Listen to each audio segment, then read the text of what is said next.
Hello tout le monde, c'est Crafé, j'espère que vous allez bien. On se retrouve aujourd'hui pour une nouvelle vidéo tuto spéciale Pâques. Alors vous allez me dire c'est un peu tôt, mais comme je vous l'ai dit il y a quelques jours dans mon autre vidéo, actuellement je vous prépare des choses avec des cadeaux qui sont en ce moment dans le Celebration de chez Stampin' Up, donc qui s'arrête le 28 février 2023, et oui, on y approche. Donc c'est pour ça que là, vous les avez assez vite. Alors tant pis pour les suivants, vous ne pourrez plus profiter, mais si vous souhaitez en profiter, c'est maintenant. Alors, quels sont ces deux cadeaux? C'est le magnifique papier qu'on va encore utiliser aujourd'hui, mais cette fois-ci pas dans cette teinte, dans une autre, qui est offert, donc les 48 feuilles avec donc 12 pages différentes avec un recto verso, donc 24 designs différents pour 120 € d'achat, mais aussi donc le set de tampons que je retrouve, il est là, cadeau du jardin qui lui est offert dès 60 € d'achat. Donc c'est ces deux cadeaux qui sont très Pâques, très printaniers, ne sont disponibles à acquérir que jusqu'au 28 février. Donc c'est pour ça que là vous avez deux vidéos assez proches l'une de l'autre concernant ces cadeaux. Donc aujourd'hui, alors je le précise tout de suite, c'est un tuto que vous ne pourrez faire qu'avec des matrices de découpe. Et donc il faut être équipé. Et deuxièmement, particulièrement, ces matrices de découpe de chez Action. Alors, il en existe plusieurs. Donc si vous n'avez pas celle-là, vous pouvez utiliser d'autres. Mais ce sont, vous savez, ces grandes matrices qu'on avait par 7 de 3. Et donc moi, pour ma part, j'ai choisi celle-ci. Mais vous pouvez, je sais qu'il y en avait plusieurs exemplaires, j'en ai quelques-unes parmi elles. Vous pouvez en choisir un autre exemplaire. Donc voilà, et donc nous allons faire un petit étui encore pour Pâques, mais qui fait un petit peu format panier. Donc voilà, donc si on l'ouvre, vous voyez, à l'intérieur, on peut venir y mettre des petits œufs, des petits gâteaux, des petits chocolats, ce qu'on a envie. Et donc pareil, comme pour l'autre vidéo que je vous ai faite, ce tuto, vous pouvez le décliner pour plein d'autres occasions que Pâques. Donc là, moi, j'ai voulu le décliner sur Pâques parce que le papier s'y porte bien et pour vous parler un petit peu aussi des outils, des fournitures Stampin' Up. Mais vous pouvez décliner, bien sûr, pour un anniversaire, pour Halloween, pour un baptême, pour ce que vous voulez. Alors ça, c'est mon prototype. Donc il y a quelques petits défauts. Parce qu'au départ, je voulais utiliser ma perforatrice Stampin' Up, vous savez, celle-ci que j'affectionne particulièrement. Mais là, c'était pas possible. Et puis là, en fait, je me suis rendu compte qu'il y avait une petite erreur dans les mesures. Donc là, maintenant, j'ai les bonnes mesures. C'est pour ça aussi que la déco n'est pas terminée, puisqu'en fait, il y a des petits défauts. Donc celui-ci, je ne vais pas l'offrir, je vais me le garder. Donc si vous êtes prêts à réaliser ce petit étui, ou tout simplement si vous avez la curiosité de voir comment il se fait, eh bien je vous invite à regarder la suite de la vidéo. Pour le tuto d'aujourd'hui, vous aurez besoin donc de quoi couper bien sûr en amont votre papier et de quoi le marquer. Vous aurez besoin aussi d'un plioir pour marquer vos plis, d'une paire de ciseaux, d'un crayon de papier, d'une règle, de colle ou de double face, vous me connaissez, moi je suis plutôt colle, d'une petite perforatrice à trous et bien évidemment d'une machine de découpe et du set de matrices de chez Action. Alors, dans le set de matrices, moi je prends la plus grande et la plus petite. Voilà. Alors, si vraiment vous voulez réaliser ce petit étui sans matrice, sachez que vous pourrez remplacer les deux éléments de matrice par un rectangle faisant, on va dire à peu près 10 cm de haut sur 11 de large. Voilà. Donc vous pouvez faire deux rectangles de 10 de 11. Et puis alors par contre, après pour le matage, bah, vous adapterez. Donc si on dit 10 de haut, donc 9,5 sur 10,5. Voilà, 9,5 sur 10,5 au niveau du matage. Et donc, ou mettre directement un papier imprimé de 11 sur 10. Voilà, donc il y a quand même possibilité de le faire sans matrice de découpe. Pour les fournitures, vous aurez besoin d'un rectangle qui fera 16,5 sur 10. C'est ce qui va nous permettre, hop là, de réaliser en fait la petite base qui va être le petit contenant. Ensuite, il vous faudra alors soit vous décidez de faire avec du papier imprimé dès le départ, donc une découpe de la plus grande et c'est tout. Soit vous faites comme moi, vous prenez de l'uni que vous venez mater, donc une grande en uni et une petite en matage. Alors, pour ma part, j'ai pris, donc je vous ai présenté dans l'autre vidéo le set complet de papier. Donc pour ma part, j'ai pris celui-ci et donc je vais utiliser ce côté. Alors, à la vidéo, malheureusement, on ne peut pas voir, mais ils sont vraiment magnifiques et les couleurs sont superbes. Il vous faudra aussi du ruban. Alors là, c'est pas celui-là que je vais prendre. Je ne l'ai pas préparé, donc j'irai le chercher tout à l'heure. Et bien sûr, de quoi décorer. Donc moi, je vais réutiliser ma matrice lapin que j'ai déjà utilisée dans l'autre tuto. Mais cette fois-ci, je ne vais pas faire de tamponnage. Je vais faire comme ici. Je vais juste mettre le petit lapin comme ça en couleur avec un petit nœud. Voilà. Donc maintenant, c'est parti. On va commencer à réaliser notre petit étui. La première chose qu'on va faire, c'est faire nos marques de plis. Et vous allez voir, c'est très simple. Dans notre rectangle, on va venir faire un pli à 3 cm de chaque côté.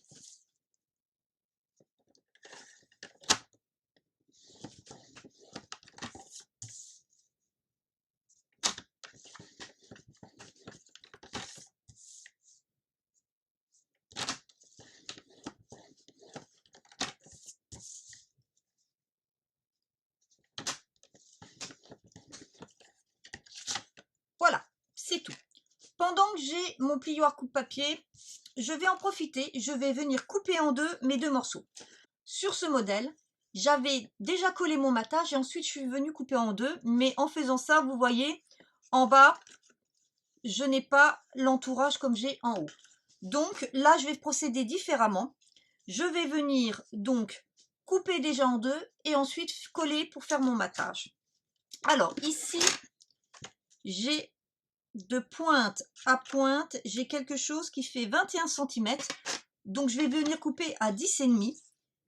Et l'avantage avec le coupe-papier de chez Stampin' Up, c'est qu'on en a une mesure au milieu, alors qui va bien sûr que jusque 12,5, mais pour moi ça me suffit. Donc ce qui va me permettre de bien pouvoir m'aligner à 10,5. Voilà. Et de venir couper en deux mon papier tranquillement. Voilà. Et donc là, vous pouvez constater, j'ai mes deux morceaux. Alors, au cas où, vous pliez en deux et vous venez couper. Ensuite, ici, nous avons de pointe à pointe. Nous avons là, par contre, 19,5. Donc, ce qui fait un 9,75.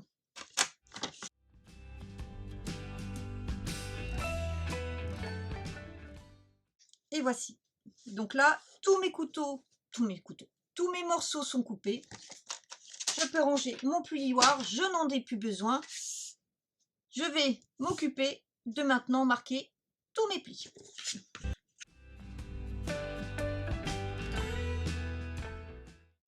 Voilà, je suis venue protéger mon plan de travail parce qu'on va bientôt utiliser de la colle. Alors, maintenant que tous mes plis sont marqués, je vais venir faire mes marques de coupe. Et là, c'est très simple. Ça va être un socle de boîte. Donc, on va venir couper donc le long de la marque de pli pour faire une languette. Et on va venir biaiser légèrement à l'intérieur. Et on fait ça sur les 4 côtés.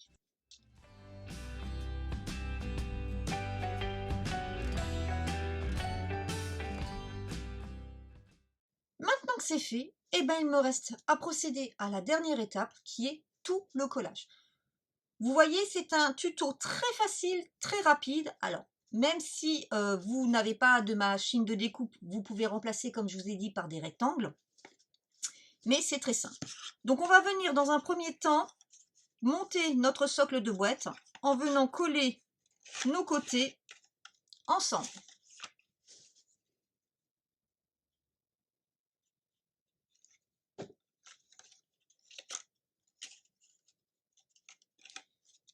Et pour ce faire comme d'habitude, hein, je m'aligne bien en haut et sur le côté.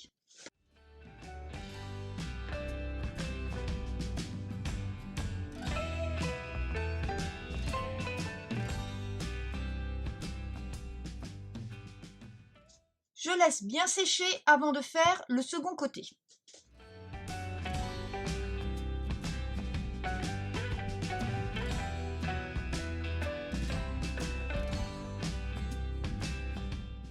En attendant que mon socle finisse de bien sécher, je vais venir mater mes deux côtés.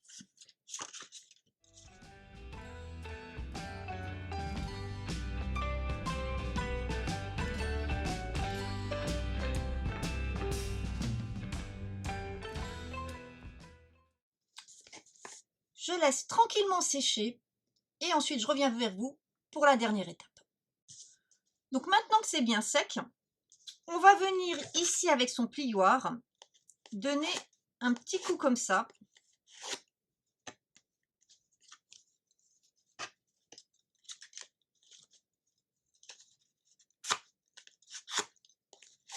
Pourquoi? Parce que c'est pour aider ici.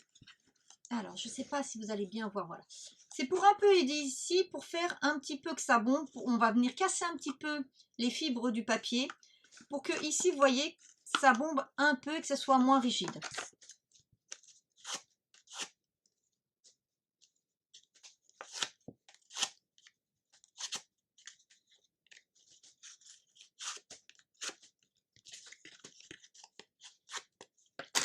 Voilà. Maintenant que c'est fait, je reprends mon socle et je vais venir tout simplement coller de chaque côté, à gauche et à droite. Alors, ne soyez pas surpris, c'est tout à fait normal qu'à gauche et à droite, ça va dépasser un petit peu. Je l'ai fait exprès parce que là, je ne l'avais pas fait et ça se voit un peu, c'est pas terrible. Donc, il vaut mieux que à l'intérieur, le socle soit un peu plus petit. Et pour ce faire, c'est tout simple. On vient mettre de la colle.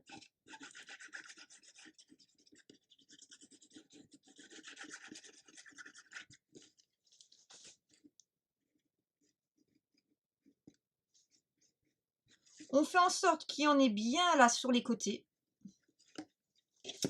On prend et on vient mettre en s'alignant bien en bas là sur le bord. Et en faisant qu'à gauche et à droite, on est à peu près la même dimension. Voilà.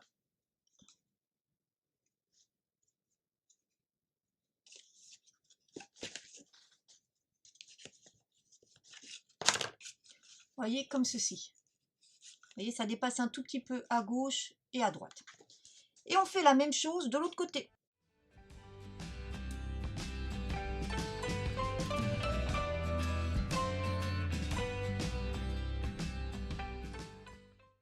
On va laisser tranquillement sécher pour venir à notre dernière étape qui va consister à venir faire ici.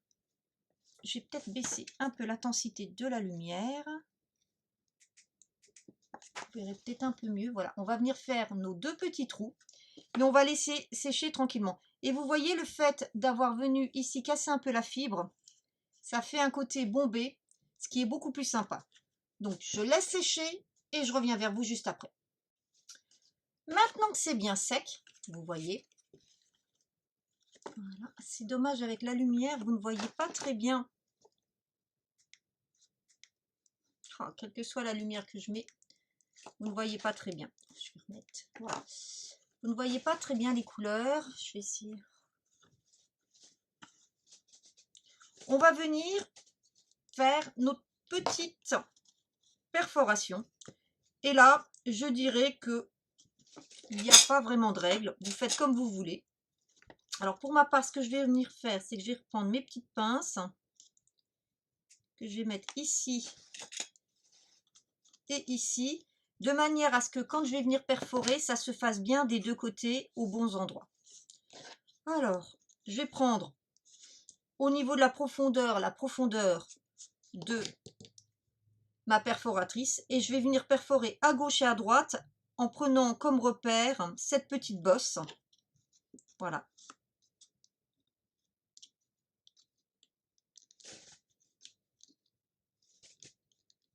Alors,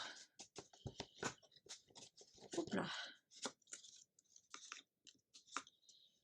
Alors,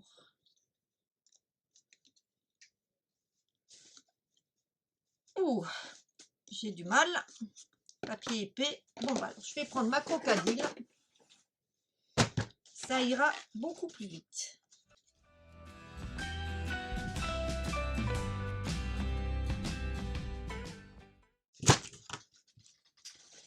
Et voici. Je n'ai plus qu'à passer mon ruban.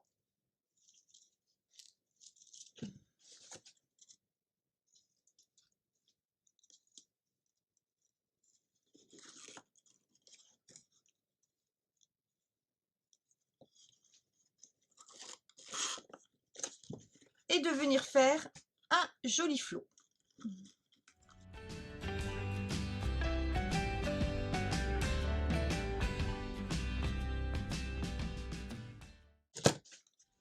Et donc voici. Il ne me reste maintenant plus qu'à venir le décorer hors caméra et je vous montre comme d'habitude le résultat final ensuite. À tout de suite. Voici donc, j'ai terminé. Donc j'ai réussi à trouver une lumière là qui va vous permettre de voir quand même un petit peu mieux et de mieux apprécier donc le décor et le papier. Donc je suis venue faire avec la perforatrice Stampin' Up Lapin qui est actuellement dans le catalogue le mini. Donc ma petite découpe lapin que je suis venue mettre en dimension et à qui j'ai simplement mis un petit ruban et une petite demi-perle. J'ai fait un petit tamponnage cadeau du jardin. Pourquoi? Parce que ces petits étuis, ils seront à aller chercher le matin de Pâques dans le jardin, en espérant qu'il fasse beau le jour-là. Donc j'ai utilisé grenouille guillerette en teinte de chez Stampin' Up dans les Stampin' Pad. J'aime beaucoup ce vert, je le trouve très frais, très joyeux, très agréable. Et j'ai donc utilisé cadeau du jardin, dont le titre est de la collection de tampons, que je vous rappelle, qui est uniquement disponible dans le cadre du Celebration des 60 € d'achat. Voilà. Je vous mets comme d'habitude la liste des courses Stampin' Up dans la barre d'infos, en sachant que pour les tampons et le papier, au-delà du 28 février, vous ne pourrez plus les acquérir. Et surtout, vous pouvez les acquérir qu'en cadeau. J'espère que ce petit tuto vous aura plu. Vous avez vu, très simple. Hein. Alors, si vous faites avec des rectangles au lieu des matrices de découpe, eh bien, vous voyez. Hein. Vous pouvez aussi changer de matrice de découpe. Vous pouvez prendre aussi des matrices, par exemple, rondes et les couper en deux. Faire avec deux demi-cercles. Enfin, voilà. Il y a de quoi bien s'amuser avec pas grand-chose comme matériel. En attendant de vous revoir, je vous souhaite une bonne journée et je vous dis à très bientôt. Bye bye.